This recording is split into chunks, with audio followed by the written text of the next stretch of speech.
Oke, halo teman-teman. Di video kali ini saya akan membangun sebuah aplikasi helpdesk yang dirancang khusus untuk menangani permintaan pembuatan akun email resmi di lingkungan pemerintahan ya.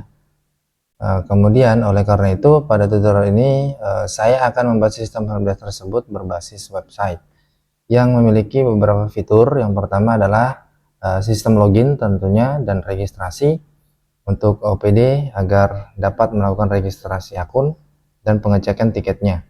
Kemudian ada sistem tiket otomatis, kemudian ada alur verifikasi dan approval, kemudian ada manajemen status permintaan, kemudian ada request aktivitas atau audit log, kemudian ada role dan permission yang aman, dan selanjutnya siap dikembangkan dalam bentuk REST API ya. Oke, untuk aplikasi saya akan desain seolah-olah digunakan di lingkungan pemerintahan yang dekat di kota saya, sehingga alur dan strukturnya realistis dan siap diterapkan. Sistem login terlebih dahulu dan melakukan instalasi Laravel dari awal ya. Kemudian kita lakukan perancangan database, membuat migration, membangun fitur dengan Laravel, hingga implementasi workflow approval yang rapi dan profesional. Oke, kita bisa langsung saja buka project toolsnya. Saya di sini menggunakan Laragon, kemudian saya menggunakan PHP versi 8.2. Buka terminal dari Laragonnya, ini boleh di close. Oke, kita masuk ke dokumentasi Laravel dulu untuk melakukan instalasi project Laravel pertama kita. Nah, di sini saya sudah melakukan instalasi Composer global ya, jadi saya bisa langsung menggunakan perintah ini, Laravel new helpdesk. Setelah kita melakukan menulis perintah Laravel new helpdesk pemerintah, maka akan menampilkan sebuah tampilan seperti ini ya. Nanti tampilan seperti ini. Oke, jadi tampilannya nanti seperti ini ya. Nah, selanjutnya yang harus kita pilih, yang pertama kita pilih none saja ya. Kita tidak perlu menggunakan React, Svelte, dan Vue atau Livewire. Nah, nanti untuk pengembangan selanjutnya boleh kita menggunakan itu. Nah, untuk sekarang saya akan menggunakan tidak menggunakan yang starter kitnya ya. Jadi saya akan menggunakan none saja. Nah, selanjutnya setelah kita ketik none, maka selanjutnya ada muncul permintaan pilihan lagi, which testing framework do you prefer. Nah, di sini saya pilih satu ya. Kemudian enter, do you want to install Laravel Boost? Nah, saya tidak ingin install itu. Saya ketik saja no. Nah, kemudian akan selanjutnya Laravel akan melakukan proses instalasi package-nya dan bisa ditunggu untuk beberapa saat. Oke, mungkin ini layarnya cukup kecil, jadi saya coba untuk perbesar ya. Saya ubah dulu ukuran layarnya menjadi lebih besar, mungkin segini cukup ya. Oke, itu ada tulisan which database will your application use. Nah, di sini nanti tinggal pilih atau ketik MySQL. Nah, kita akan menggunakan database MySQL ya. Setelah itu klik enter. Kemudian di sini ada pesan lagi, default database updated. Would you like to run the default database migration? Nah, nanti ini secara otomatis melakukan migrasi juga ya. Jadi kita akan melakukan migrasi secara manual saja dulu. Oke, ketik saja no. Kemudian would you like to run npm install? Ini ketik saja yes. Nanti kita akan menggunakan Node.js juga, karena nantinya kita akan menggunakan Node.js itu untuk template ini ya, template HTML-nya ya. Kita bisa menggunakan Bootstrap 5 ataupun pakai Tailwind. Jadi tinggal tunggu beberapa saat sampai instalasi npm ini selesai.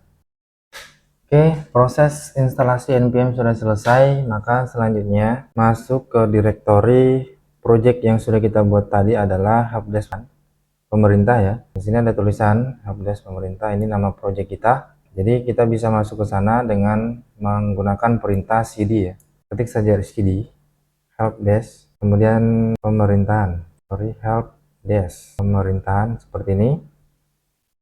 Oke, kemudian kalau untuk mempercepat pengetikan tinggal diketik atau diklik tombol tab ya untuk auto complete-nya, kemudian enter. Nah, di sini kita bisa melihat bahwa direktori projectnya sudah terbuka. Ini tandanya bahwa di atas ini sudah ada tulisan nama project directory yang sudah kita buat tadi.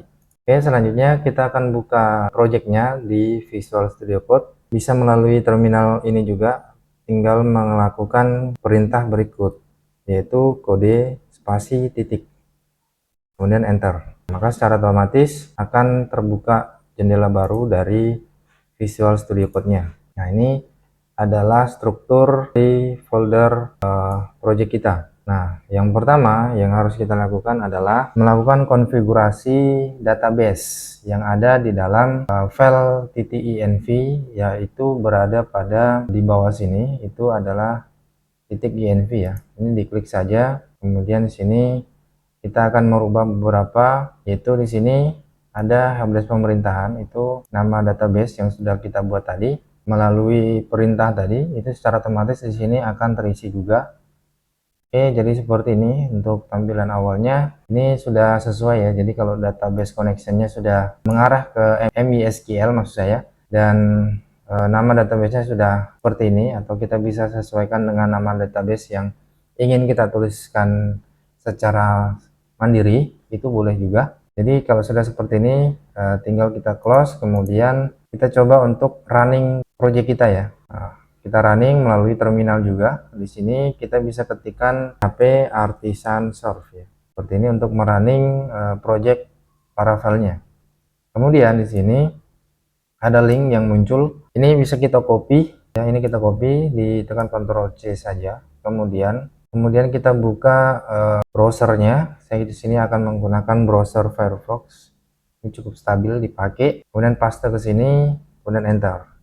Nah, tunggu beberapa saat, nanti akan menampilkan halaman dari project Laravel kita. Oke, di sini ada pesan error. Kita bisa melihat di sini pesan errornya adalah unknown database helpdesk pemerintahan.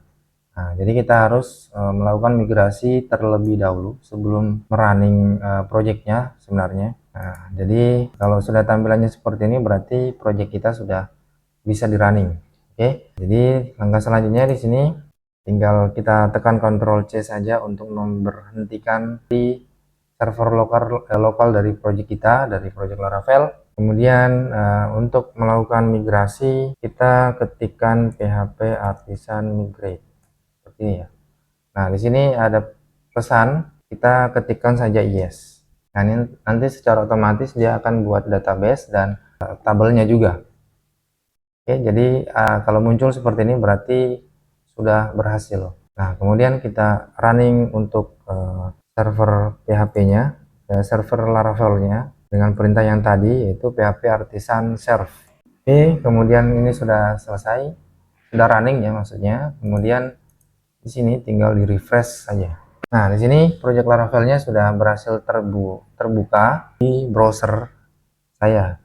Nah, kemudian selanjutnya kita akan membuat sebuah sistem login ya. Di sini kita sudah menjalankan projectnya. Selanjutnya kita akan membuat sistem login agar bisa digunakan untuk login ke dashboardnya atau ke akunnya masing-masing dan bisa melakukan registrasi akun juga. Nah, bagaimana caranya? Selanjutnya kita masuk ke di dokumentasi Laravel. Kita rubah menjadi versi 11. Di sini kita akan mencari yang namanya bridge install ya. Jadi nanti saya akan membuat sebuah sistem login yang sudah disediakan oleh Laravel dengan menggunakan library atau package-nya yang sudah disediakan oleh Laravel ya, yaitu adalah bridge. Nah, di sini di search doc itu kita bisa mengetikkan Laravel bridge seperti ini. Ini sudah ada ya. Kita klik saja Laravel bridge, kemudian scroll ke bawah. Nah, di sini ada proses untuk cara install bridge-nya. Yang pertama, kita install package-nya dulu di Composer. Ini kita copy saja, kemudian paste ke dalam terminal. Terminalnya kita stop dulu untuk server running-nya Laravel. copying dulu, kemudian paste ke sini. Nah, ini composer require Laravel Breeze ya. Nah, kemudian enter. Tunggu beberapa saat untuk instalasi komposernya. Oke, sini untuk package Laravel Breeze itu sudah selesai. Maka selanjutnya, untuk selanjutnya perintah yang dilakukan adalah php artisan breeze install ya. Bisa diketik saja php artisan breeze install atau di copy paste ke sini juga boleh. Nah, kemudian di sini kita pilih blade ya, blade. Kemudian di sini dark mode-nya kasih yes saja. Kemudian php unit kita pilih 1. Nah, di sini akan melakukan proses instalasi ya. Tunggu beberapa saat untuk buildingnya. Oke, ini proses instalasi sudah selesai. Maka selanjutnya kita bisa merunning project Laravelnya ya. Kita coba running php artisan serve ya. Oke, kemudian kita coba refresh ini. Nah, di sini kita bisa melihat ada sebuah tombol login dan register, berarti menandakan bahwa instalasi Breeze-nya sudah berhasil. Nah, kemudian kita coba tombol loginnya ini, apakah dia mengarah ke halaman login. Oke, mengarah ya, jadi ini sudah berhasil. Terus kita coba kembali lagi, kita coba buat akun dulu dengan mengakses halaman registrasi dengan mengklik tombol register ini. Kita buat akun di dalam proyek kita. Ini akunnya sesuaikan saja dengan kebutuhan masing-masing ya. Kemudian passwordnya saya di sini saya gunakan password yang cukup gampang. Nah, kemudian klik register. Oke, proses registrasi atau buat akun baru sudah berhasil dan kita bisa login di profil akun yang sudah kita buat tadi. Nah, di sini ada beberapa yang bisa kita akses, yaitu halaman dashboard dan profil ya. Nah, di profil kita juga bisa melakukan perubahan data profil kita yang sudah kita buat tadi, dan di halaman ini juga kita bisa logout ya. Ini kita bisa melakukan ganti nama, email, kemudian update password, delete account ya. Oke, sampai di sini proses instalasi Laravel dan membuat project baru, kemudian proses instalasi Breeze atau membuat sistem login yang sudah disediakan oleh Laravel sudah selesai ya. Dan mungkin cukup videonya sampai di sini. Jadi untuk video selanjutnya kita akan membuat skema database yang akan kita gunakan nanti untuk kebutuhan fitur yang akan kita implementasikan. Oke, mungkin cukup. Terima kasih.